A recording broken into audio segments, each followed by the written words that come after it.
So, looking on Twitter the other day, I was saddened, to be honest.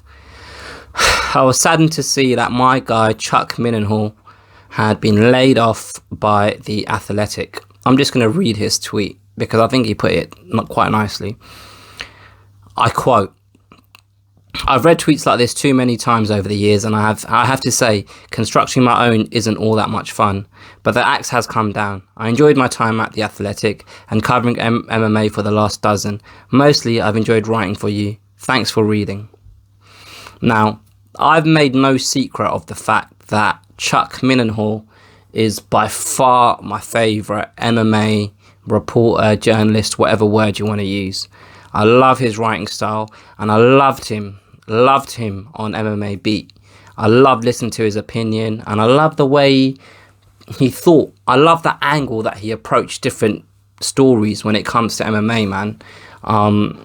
He just seems like a nice guy. Do you know what I mean? Just seems like the kind of guy you could have a beer with, and you'd have a fun time and also learn a thing or two.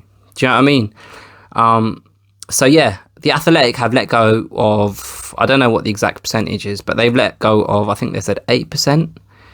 Should really Google this, you know. Bear with me, caller.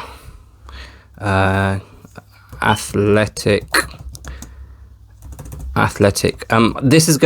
There's a reason why I need to know what the exact percentage of. Yeah, The Athletic lays off 8% of staff. The reason why, that equates to 46 people, right? But of that 46, they've let go of Josh Gross, Chuck, obviously, Chad Dundas, and an editor, Dan Stupp. So all of these guys, Stoop, might pronounce that wrong, but all of these guys are prominent MMA journalists. That leaves them with Ben Folks, I believe, and Sean Al-Shatti. The reason I'm making this video is when they formed this team of journalists, when The Athletic first came on the scene about a year ago, that was literally like the best of the best. They cherry picked the best of the best and they formed this fucking Avengers of MMA journalists. Now, I understand and I totally get that The Athletic is a subscription based platform, so you got to pay to digest the content. And if I'm honest with you, I have paid for The Athletic. I remember saying previously in one of my kind of most viewed videos that I would never pay for The Athletic.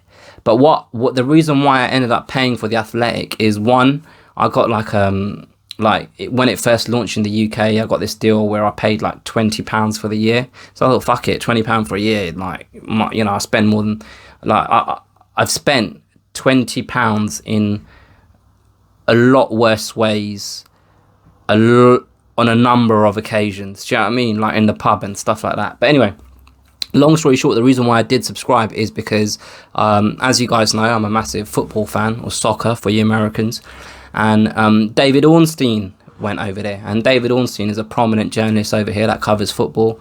And one of his strengths is covering my team, the Arsenal. He always seems to have the inside scoop on the Arsenal. So I thought, you know what, if he's going there, if I need to go there to read what he says about my team, then fucking needs must, I'm going to do it. Right? But a side kind of product of all of that was access to all of this amazing MMA content.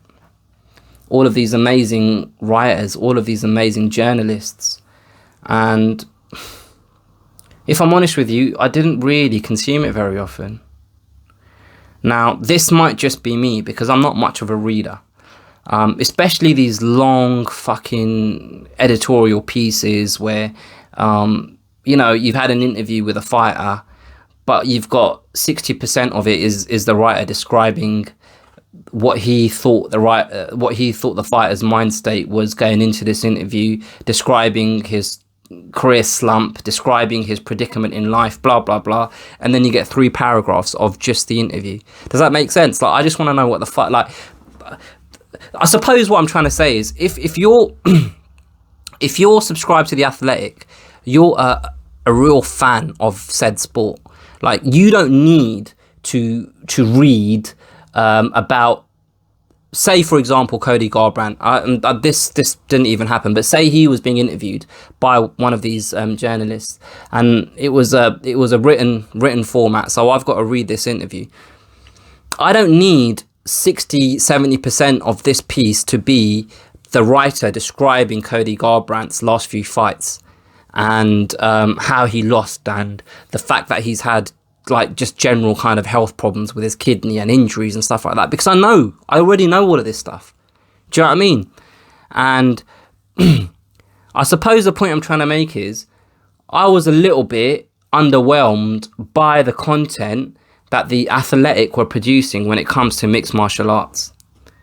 And I know that there isn't like a video platform within the Athletic, but I just really feel, and I know these guys are all physically kind of in different locations, but when you got Ben Folkes and Chuck Mindenhall and Sean Al-Shatti and Dan Stoop and Josh Gross, like, you could have had the dream team of the MMA beat.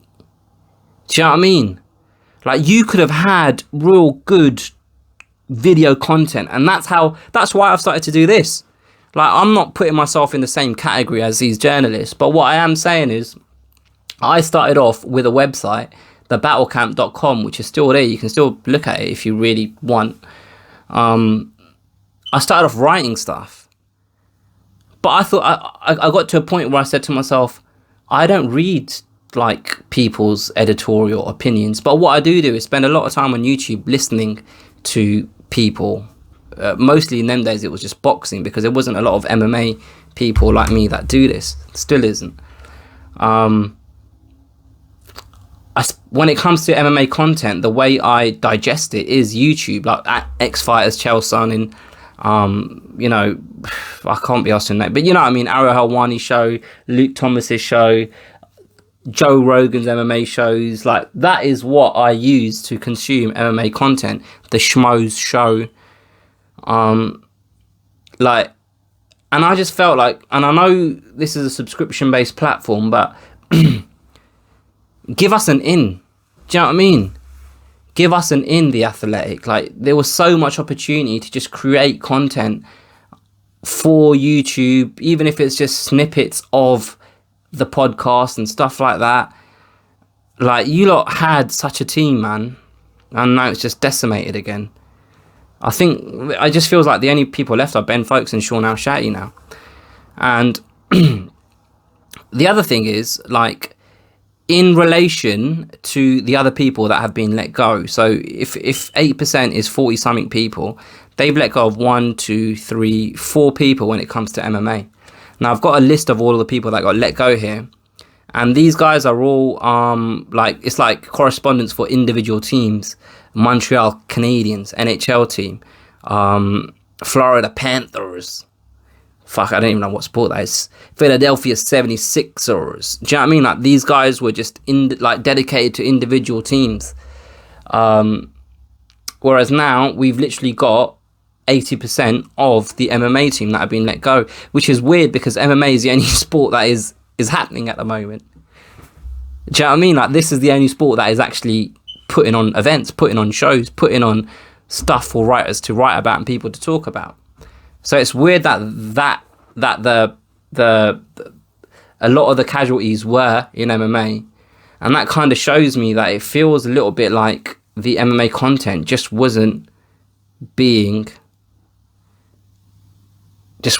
kind of read, and I'm living proof of that. I just wasn't reading a lot of it.